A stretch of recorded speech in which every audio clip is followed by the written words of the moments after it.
Sempre que átomos ou íons estão muito ligados a outros, dizemos que existe uma ligação química entre eles. A ligação química é a força atrativa que mantém dois ou mais átomos unidos. Existem três tipos gerais de ligações químicas: covalente, iônica e metálica. Uma ligação covalente resulta do compartilhamento de elétrons entre dois átomos. Os exemplos mais familiares de ligação covalente são vistos nas interações entre elementos não metálicos.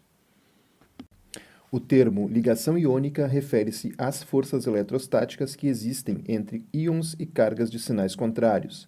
Os íons devem ser formados a partir de átomos pela transferência de um ou mais elétrons de um átomo para o outro.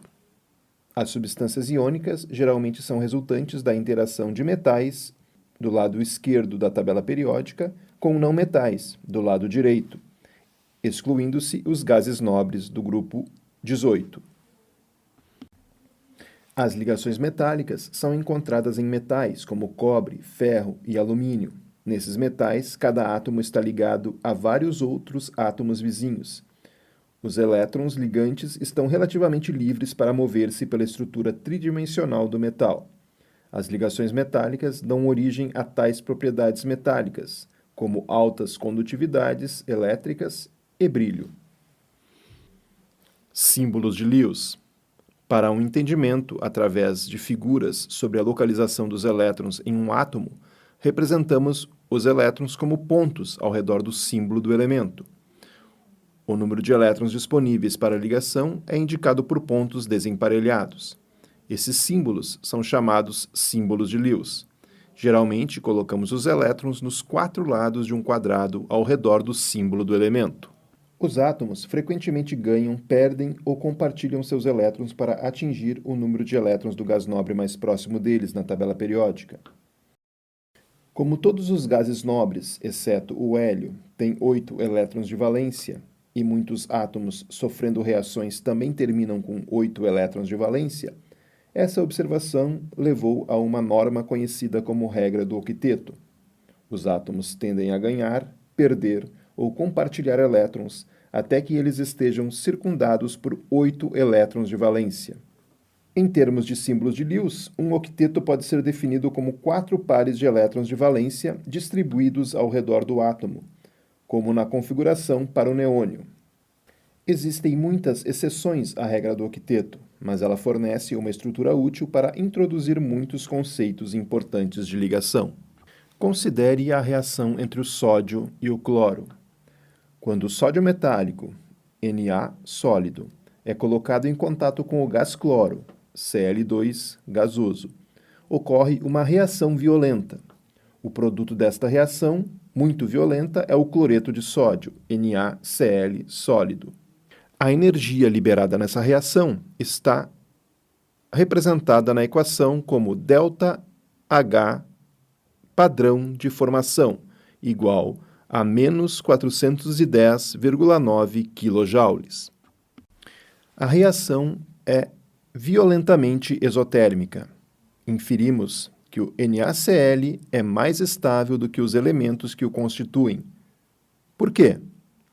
O Na perdeu um elétron para se transformar em íon sódio positivo, e o cloro ganhou o elétron para se transformar em cloreto, Cl-.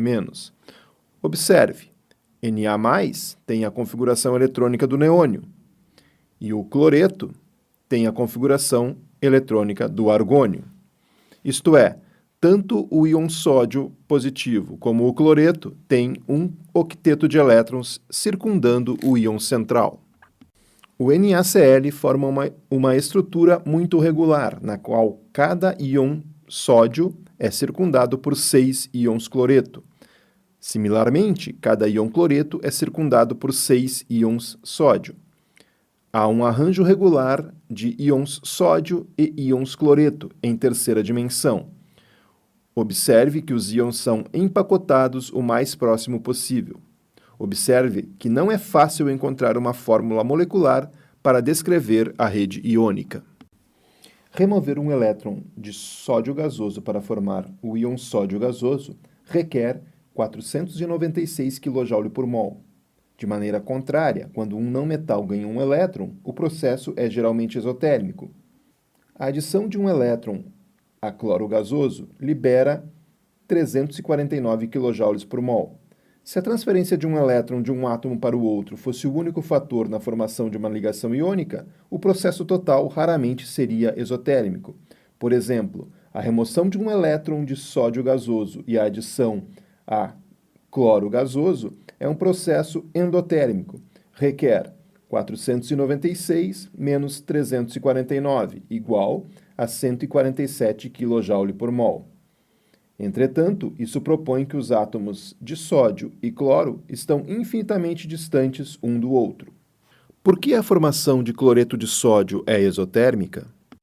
A principal razão para os compostos iônicos serem estáveis é a atração entre os íons de cargas opostas.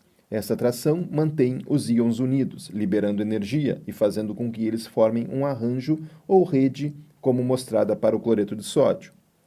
Uma medida da quantidade de energia necessária para a estabilização que se obtém quando íons de cargas opostas são agrupados em um sólido iônico é dada pela energia de rede.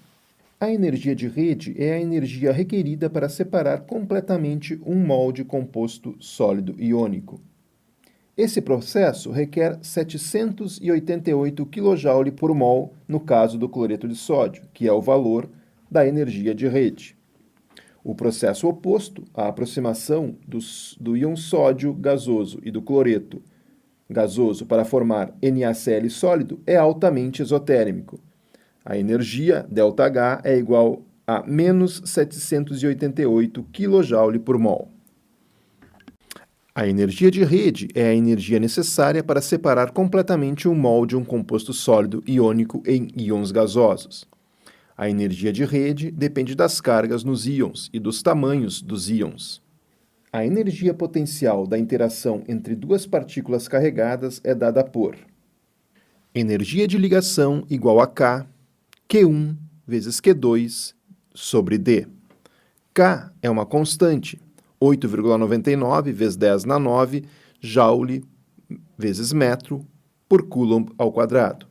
Q1 e Q2 são as cargas nas partículas e D é a distância entre seus centros.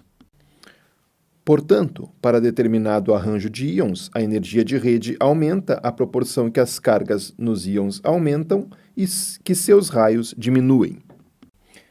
Esta tabela relaciona as energias de rede do NaCl e de outros compostos iônicos. Todas têm valores muito positivos, indicando que os íons estão fortemente atraídos uns pelos outros nesses sólidos. A energia liberada pela atração entre os íons de cargas contrárias mais do que compensa a natureza endotérmica das energias de ionização, tornando a formação de compostos iônicos um processo exotérmico. As fortes atrações também fazem com que a maioria dos materiais iônicos seja dura e quebradiça, com altos pontos de fusão.